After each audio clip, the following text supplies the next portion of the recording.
saya pakai Kalnes yang saya sirkulasi dengan aerator.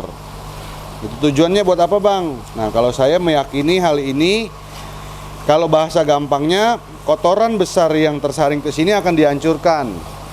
Ya kan? Tapi saya banyak dengar-dengar juga bahwa Kalnes ini kalau disirkulasi begini bisa juga untuk menurunkan kadar amoniak yang ada di dalam tank kita karena faktor-faktor yang tadi pupnya banyak ya. Kenapa, Bang, jamur? Kenapa nggak pakai output yang lain? Saya udah pernah keliling-keliling lah kalau untuk output. Tapi menurut saya output jamur sampai saat ini masih yang terbaik. Kenapa? Ketika air jatuh, oksidasinya teman-teman bisa lihat sendiri ya.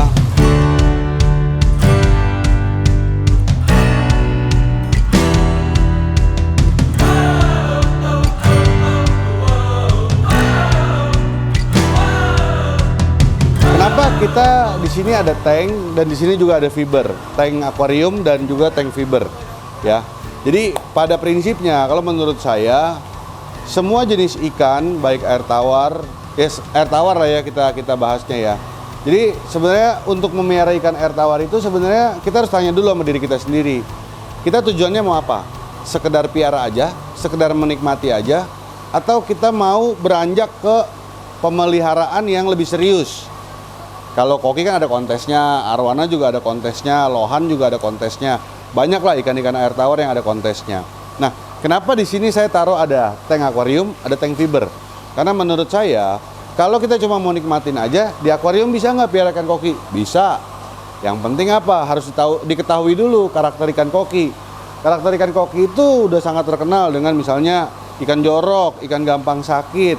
Nah, itu dulu yang harus kita ketahui. Kenapa dia ikan jorok? Ikan koki itu kalau makannya banyak, dia pupnya juga banyak. Nah, artinya harus diketahui lagi bahwa untuk mengatasi kotoran-kotoran atau penyakit-penyakit yang mungkin timbul dari kotoran itu, kita harus support dia dengan apa? Dengan media filter. Nah, dengan media filter. Nah, yang proper tuh kayak gimana? Nah, disinilah. Nah, kalau teman-teman ada waktu untuk datang, kita bisa diskusi bareng di sini. Kita juga bisa belajar sama-sama. Nah, kalau mau piara ikan koki yang cuma nikmatin, di tank bisa nggak? Bisa, gitu loh. Tapi kalau teman-teman tujuannya mau ikut kontes, mau grooming ya dengan ke arah tingkatan yang lebih tinggi lagi dan lebih serius lagi, menurut saya pribadi, saya sendiri pakainya tank fiber. Gitu. Kenapa? Karena lebih luas. Bisa nggak sih akuarium aja, tapi maunya yang gede? Bisa juga. Jadi penekanan saya lebih kepada luasnya, gitu ya, volume airnya, bukan fibernya, bukan kacanya. Tapi memang fiber atau kaca itu ada sedikit pengaruhnya juga, gitu loh istilahnya. Kurang lebih kayak gitu. Nah, kalau di sini saya pakai tank fiber, bisa dilihat ya kan. Kalau pengalaman saya, ikannya itu jauh lebih cepat besar. Dan saya juga bisa lebih ngepus makan. Saya di sini kasih makan 10-12 kali sehari. Kok banyak banget, Bang? Nggak khawatir? Terus terang saya nggak gitu khawatir. Gitu. Kenapa? Karena tank fiber itu sudah dibuat dengan sistem filtrasinya juga minimal 30%. Itu kalau teman-teman mau lihat nih di sini, filtrasi kita dibagi 5 chamber. Gitu. Kita bagi 5 chamber. Air masuk dari bawah, dia naik ke atas, semua kotorannya tersaring dengan media filter mekanik. Saya pakainya brush. Bisa nggak pakai mat? Bisa. Ada yang demen pakai mat, tapi saya lebih demen pakai brush. Gampang saya bersihinnya. Tinggal angkat, semprot, masukin lagi. Kemudian di sini saya masih pakai mekanik juga. Saya pakai Kalnes yang saya sirkulasi dengan aerator. Itu tujuannya buat apa, Bang? Nah, kalau saya meyakini hal ini, kalau bahasa gampangnya, kotoran besar yang tersaring ke sini akan dihancurkan, ya kan? Tapi saya banyak dengar-dengar juga bahwa Kalnes ini kalau disirkulasi begini bisa juga untuk menurunkan kadar amoniak yang ada di dalam tank kita karena faktor-faktor yang tadi pupnya banyak ya. Gitu. Lalu di sini, nah air juga masuk dari sini. ini dry skimmer, kapas saya kasih. Nah ini nih, kotoran-kotoran yang nggak kesaring dari bawah, adanya dari atas. Gitu, ya baik itu minyak-minyak, gitu. Minyak-minyak dari yang mungkin ditimbulkan dari peletnya atau makanannya. Nah di sini saya biologis. Biologi saya di sini saya pakai Neomedia. Ya seperti yang teman-teman udah tahu, Neomedia ya kan, itu porositasnya sampai saat ini merupakan salah satu yang tertinggi porositasnya. Ini kapas, ini Neomedianya. Nah, porositasnya masih menjadi salah satu yang tertinggi. Nah, ini sampai bawah nih Neomedianya. Gitu. Nah, ini adalah Neomedia yang saya gunakan untuk jadi rumah bakterinya. Karena porositasnya yang tinggi, ya kan. Nah, berarti bakterinya juga yang bisa hidup dalam situ, bakteri baiknya yang bisa hidup dalam situ juga semakin banyak. Jadi saya nggak perlu khawatir kasih makan banyak, ya kan, terurai di situ semua, gitu loh. Nah di ujung itu ada lampu UV dan juga pompa. Nah ini lampu UV-nya saya tutupin, adanya di sini lampu UV-nya. Nah kalau teman-teman bisa lihat. Nah itu lampu UV. Nah kemudian air yang sudah bersih ini di sini. Kemudian saya salurkan ke jamur dengan output jamur. Kenapa bang jamur? Kenapa nggak pakai output yang lain? Udah, saya udah pernah keliling-keliling lah kalau untuk output. Tapi menurut saya output jamur sampai saat ini masih yang terbaik. Kenapa? Ketika air jatuh, oksidasinya teman-teman bisa lihat sendiri, ya. Ini melimpah ruah. Nah, kelebihannya apa? Bang, bukannya kalau pakai pipa dibolong-bolongin semakin banyak bolongannya juga semakin banyak oksigennya. Betul.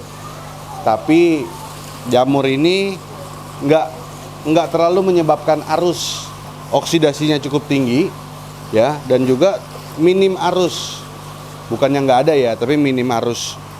Teman-teman bisa lihat ikannya anteng-anteng. Jadi di bawah itu pergerakan airnya nggak banyak. Karena kan ini kan menggunakan gaya gravitasi ya, jadi air dibuang ke atas terus jatuh ke bawah. Gitu. Itulah yang manfaatnya pakai mushroom. Iya, manfaatnya. Jadi cara kerja mushroom gitu, air dibuang ke atas, terus dia turun ke bawah. Nah, disinilah proses oksidasinya tuh kalau teman-teman lihat ya, ada bubble-bubble, nah gitu. Nah, tapi di bawah airnya tenang. Tuh, lihat ikan bisa anteng. Enjoy gitu ya. Iya. Karena kalau untuk ikan koki dia cenderung rentan ya kalau terlalu banyak arus, entah ekornya yang rusak karena kan dia memaksa berenang dengan melawan arus. Gitu, plus minus lah.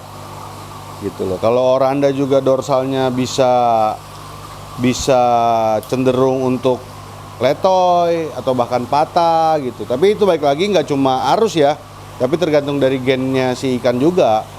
Jadi tapi salah satu faktornya kita udah minimize. Kita sudah meminimalisir yaitu arusnya gitu loh istilahnya. Jadi bukan berarti dengan mushroom oranda itu nggak mungkin miring dorsalnya ya gitu. Itu udah banyak faktor. Tapi salah satunya adalah dengan arus itu tadi. Jadi sudah kita minimalisir gitu loh. Ya bisa juga karena genetik, bisa juga karena nggak kena sinar matahari, banyaklah faktornya. Nah disitulah menariknya piara ikan koki gitu loh istilahnya. Makanya kalau menurut saya kita kenal orang banyak, kita kenal yang pakar-pakarnya, kita sering diskusi, sering sharing bareng-bareng, kita banyak belajar gitu loh. Nah kurang lebih kenapa saya lebih pilih untuk grooming di tank besar fiber gitu istilahnya. Ya inilah, karena fiber satu, sam filternya udah gabung, gak repot-repot. Cara ngurasnya juga gampang. Kita tinggal buka, di bawah ada backwashnya gitu loh. Dan yang paling penting ya, kalau menurut saya, dengan adanya fiber ini, saya juga lebih aman, lebih nyaman dalam artian gini. Kalau kita di rumah atau apa, kita nggak takut kesenggol barang di ujungnya, gitu. Karena kacanya hanya bagian depan. Yang kita takutkan kadang kita bawa barang, tak, ini kalau akuarium 2 meter kan ngeri ya, bawaannya ngeri gitu. Tapi bukan berarti nggak bisa gitu. Ini cuma lebih ke, ya preference aja lah. Saya lebih nyaman gitu istilahnya. Dengan adanya ini takut kesenggol barang juga bawa-bawa dus apa nggak kenapa-napa, nggak gompal, nggak cepet gompal. Kalau kaca kan ada resikonya ya, gitu loh. Nah kurang lebih ya seperti itulah, gitu. Jadi bisa nggak sih piara ikan koki di tank kecil atau di akuarium kecil? Bisa, untuk dinikmatin aja bisa. Yang penting teman-teman lebih peduli dengan filtrasinya, karena ikan koki itu kan makan banyak, buang kotorannya juga banyak. Nah jadi fokusnya itu adalah ke filter. Piara ikan koki fokusnya itu harus piara air dengan filtrasi yang bagus. Nah untuk fiber yang saya pakai ini ukurannya 200 cm, 2 meter lebarnya, panjangnya. Terus kesininya saya 120. Nah filternya saya 30, tank utamanya 90. Nah kapasitas di sini kurang lebih 2000 liter. Ya 2 kubik gitu, 2000 liter. Tingginya ini 80, jadi 200, 120, 80. Nah itu kalau teman-teman hitung itu kapasitasnya hampir 2000 liter. Nah karena kapasitasnya yang luas, jadi saya tadi sekali lagi saya juga leluasa lah piara ikan kokinya. Ikan kecil-kecil bisa banyak, bisa sampai 20-30 ekor. Tapi ketika mulai besar-besar saya harus kurangin populasinya, gitu loh. Nah, kenapa sih saya pakai yang ini? Ya karena space-nya, sekali lagi kapasitas, volume airnya 2000 liter. Dan juga kebetulan space-nya saya ada. Bang, gimana kalau mamanya saya nggak punya space sepanjang 2 meter? Nggak apa-apa gitu ya. Banyak di toko-toko lain juga ya, istilahnya teman-teman juga bisa cari fiber. Ada berbagai macam ukuran lah gitu loh. Tapi ada ya, tapi kebanyakan fiber kan belum ada kacanya ya, samping ya, atas. Dulu juga saya pakai 2x1 tinggi 70. Tapi capek. Nih teman-teman lihat, kalau piara ikan koki lihat dari atas tuh kurang enak. Memang harus dari samping. Gitu. Makanya terciptalah atau lahirlah penemuan ya yang saya bilang ini, fiber dikacain. Gitu loh. Nah, gimana cara maintenance-nya bang? Repot nggak? Nggak juga sih ya, kalau menurut saya sama aja sih. Mau akuarium mau ini sama aja repotnya. Ya, yang pasti kita kalau piara ikan ya harus mau repot gitu loh istilahnya. Maintenance di sini ya lebih ke lumut-lumut itu aja sih. Itu paling kita harus rajin sikatin ya, itu udah agak coklat-coklat. Ini juga saya udah harus nyikatin. Lah, ini indoor kok ada lumutnya bang? Iya. Tetap ya kan istilahnya, karena lumut itu kan hasil dari nitrat ya, jadi amoniak kemudian diolah menjadi nitrit dan diolah menjadi nitrat gitu. Nah si lumut itu kan juga hasil dari nitrat itu juga gitu loh istilahnya. Nah kenapa di indoor juga masih bisa ya, karena apa, kita pakai sinar lampu kan. Nah lampu ini juga sebagai salah satu pengganti matahari juga gitu loh istilahnya, makanya dia memicu pertumbuhan alga gitu loh istilahnya. Nah kadang-kadang kalau saya cuma ini doang sih, kaca nih kayak gini nih. Nah ini nih kalau teman-teman lihat nih agak kotor-kotor nih ya kan, mau yang manual tangan masuk ke dalam air pakai sabut aman, tapi kalau saya pakai ini magnet pembersih kaca. Nah tinggal saya giniin aja gitu, kelihatan nggak tuh?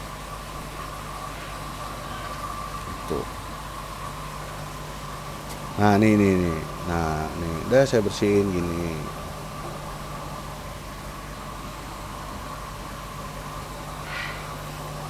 Udah paling maintenance-nya gitu aja. Yang penting kan kaca enak, bersih, kita juga lihatnya enak gitu loh. Nah kalau di yang saya ketahui ini yang model begini fiber, kalau di saya ya, saya pernah bikin juga yang 150, lebar 150, lebar panjang 150, panjang 120, paling kecil ya 120. Kalau di bawah itu belum ada sih gitu loh. 120 kali 80 kali 80, 150 kali 90 kali 80 gitu. Kenapa bang kok tingginya 80 semua? Ya karena memang ikan koki kan ada jenis oranda dan ryukin, dia butuh kolam yang lebih dalam gitu. Bisa nggak kalau di bawah itu? Bisa, di custom gitu loh istilahnya. Cuma kalau yang yang saya tahu ya kurang lebih segituan sih gitu loh. Jadi kalau mamanya memang mau bikin fiber ya kan, tinggal diukur dulu kira-kira space-nya berapa gitu. Bisa di custom nggak? Bisa, tapi biasanya custom lebih mahal karena kan ngikutin ukuran yang maunya teman-teman aja gitu loh istilahnya. Karena bikin fiber itu prosesnya nggak kayak kaca dipotong, dilem gitu, enggak. Kita cetakan Sama kayak nyablon baju, harus bikin cetakan gitu loh. Nah, jadi kalau custom biasanya pasti kena lebih mahal karena kan cetakannya harus dibuat dulu. Gitu. Dan cetakan itu kan dia cuma bisa jual ya buat teman-teman aja yang order. Orang lain kan belum tentu. Nah, itulah makanya kenapa lebih mahal. Gitu. Ada bahan khusus nggak? Eh, Atau yang membedakan dengan produk lain? Kalau dari kita, kalau bahan sih sama lah ya, kayak bikin kue, tepung terigunya merek apa, terus telurnya telur apa, sama lah Sama. gitu. Jadi istilahnya tetap pakai telur, cuma kan telurnya merek apa, yang ada omega 3-nya apa enggak gitu kan, terus tepung terigunya merek apa gitu. Itu lebih ke merek-mereknya aja sih. Tapi kalau komposisinya pasti sama lah kalau fiber. Dari resin, dari bahan-bahan kimia lainnya dicampur gitu loh istilahnya. Menyesuaikan ukuran untuk indoor dan outdoor rumah tuh bagaimana? Kalau untuk indoor dan outdoor nggak ada spesifikasi khusus gitu, sama aja.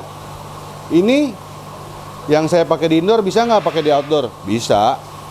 Cuma kalau di outdoor lebih cepat dan lebih banyak nanti lumut-lumutnya aja. Nah, enaknya kalau fiber kita lebih gampang bersihinnya dibandingin kaca. Kalau kaca semua lebih kelihatan tuh lumutnya semua. Kaca juga lebih cenderung kalau dibersihin pakai kadang suka ada ya kayak dulu saya kaca akuarium itu pakai cutter. Nah, itu lebih cenderung baret-baret kacanya. Lebih cenderung baret-baret gitu loh. Tapi kalau fiber ya enggak gitu. Andaikan sampai baret pun nggak terlalu kelihatan gitu loh. Karena fiber gitu loh. Di dasar juga lebih safety sih kalau saya. Dan satu lagi, kenapa fiber? Ya istilahnya gini. Ini bukan promosi ya. Cuma kita bayangin kalau dibandingin dengan akuarium, jelas akuarium rentan, lebih beresiko tinggi, kesenggol, bisa pecah, bisa retak, lebih berbahaya. Kalau dibandingin dengan paludarium atau palut beton gitu biasanya. Ya kan, kenapa kalau enakan bikin palut beton? Betul. Cuma keuntungan fiber adalah gampang dipindahin. Gitu. Misalnya ini nggak mau taruh di sini, saya mau geser begitu, bisa. Saya mau geser madep begini, bisa. Kalau paludarium kan udah mati ya. Gitu istilahnya. Kalau dibikin dari awal begini, ya begini aja udah. Gitu. Dan yang lebih penting lagi ya, kalau ini udah bosen nih, saya udah nggak mau piara dah, atau mau pindah rumah, bisa dibawa. Gitu. Tapi kalau palut kan harus panggil tukang lagi, hancurin lagi, keluar duit lagi. Kalau ini udah bosen, dijual, masih ada harganya, masih bisa balik duit. Itu makanya kenapa saya lebih demen pakai fiber. Ya tapi kalau teman-teman ada yang lebih demen pakai paludarium beton, ya monggo silakan, nggak ada masalah. Masing-masing punya preference-nya masing-masing lah. Gitu loh. Paling saya cuma bisa kasih tahu seperti itulah kurang lebihnya kenapa kita di sini pakai fiber dan juga pakai akuarium. Kalau warna dan bentuk bisa disesuaikan. Kalau bentuk sudah seperti ini, gitu loh. Kalau warna bisa disesuaikan. Oh teman-teman mau warnanya saya nggak mau hitam dalamnya, maunya biru, maunya putih, boleh. Luarnya juga kita maunya warnanya apa, pink. Dulu ada klien saya juga bikinnya pink, boleh, nggak ada masalah. Gitu. Kalau warna luar itu kita kan tinggal semprot. Gitu. Kalau dalam kan kita pakai pigmen. Nah kalau dalam udah hitam, udah nggak bisa berubah. Kalau luar kita udah bosen. Teman-teman mau kalau ada yang lebih rapi, pasang wallpaper bang, bisa nggak? Bisa. Batu bata bisa. Tinggal beli wallpapernya, pasang, aman itu. Itu dekorasi lah namanya. Gitu loh. Kalau di luar kita bisa dekorasi, kalau dalam kita nggak bisa dekor. Sekali dalamnya hitam, bang bisa nggak dicat putih? Bisa. Apa yang nggak bisa? Tapi aman nggak? Karena apa? Cat kena air pasti ngelotok. Pasti ngelotok. Jadi kalau udah dalamnya hitam, ya udah akan hitam terus. Dalamnya putih ya akan putih terus. Dicat bisa tapi ngelotok dan itu bahaya. Karena apa? Cat kan bahan kimia ya. Dalam air dimakan ikan bahaya. Kalau ngelotok apa serpihan-serpihannya gitu. Kayak gitu sih. Pemesanan bisa sekaligus sama. Nah, untuk sementara pemesanan filter bisa melalui kita dari Java bisa gitu loh istilahnya. Nah, dia kedepannya juga nanti memang kita lagi mau coba juga diskusikan sama manajemen kita, apakah kita juga mau produksi fiber atau kita mau jualan fiber juga gitu loh istilahnya. Itu juga kita masih bicarakan juga. Nanti teman-teman stay tune lah, ya kan, kabar terbaru dari kita gitu loh. Pokoknya tujuan kita pada awalnya adalah kita mau memfasilitasi teman-teman semua penghobi ikan koki, ya kan, istilahnya apa yang bisa kita support kita akan support, apa yang bisa kita sediakan, ada kebutuhannya kita coba untuk sediakan gitu. Jadi teman-teman stay tune aja di channel ini, bisa di kita punya Instagram untuk pusat informasinya juga bisa. Jangan lupa di follow Instagram kita, Java Goldfish Playground dan Java Fresh Aquatic. Cukup ya? Ya. Terima kasih. Oke, sampai jumpa lagi teman-teman. Makasih banyak.